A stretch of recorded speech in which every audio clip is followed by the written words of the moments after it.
آج رجب شریف کی 25 تاریخ ہے اور آج کے دن کو جو نسبت حاصل ہے وہ زہد و تقوی کے پیکر امام موسیٰ کاظم رضی اللہ تعالی عنہ سے ہے۔ امام موسیٰ کاظم رضی اللہ تعالی عنہ نے ابتدائی تعلیم اپنے والد بزرگوار حضرت امام جعفر صادق رضی اللہ تعالی عنہ سے حاصل کی۔ آپ رضی اللہ تعالی عنہ ایسے مستجاب الدعوات تھے کہ لوگ آپ کے وسیلے کو اللہ رب العالمین کی بارگاہ میں پیش کرتے اور آپ سے دعائیں کروا کر اپنے مقصود تک پہنچتے تھے۔ آپ ایسے سخی تھے، غریبوں بے نواؤں کی خفیہ طور پر مدد فرماتے تھے اور اس مقصد کے لیے آپ نے الگ سے اشرفیوں کی تھیلیاں تیار کر رکھی تھی۔ آپ کے والد بزرگوار حضرت امام جعفر صادق رضی اللہ تعالی عنہ آپ کے بارے میں فرمایا کرتے تھے کہ میرا یہ بیٹا اللہ کے موتیوں میں سے ایک موتی ہے۔ آپ رضی اللہ تعالی عنہ کے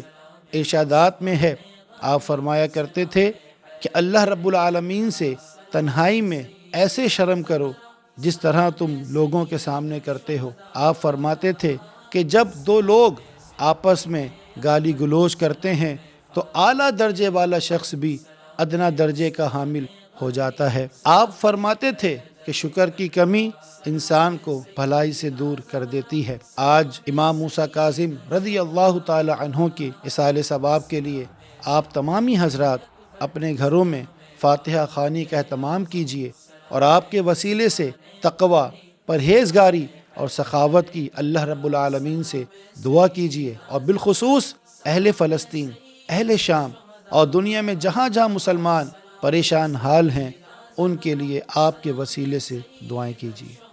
سلام صدیق اکبر، سلام فاروق اعظم۔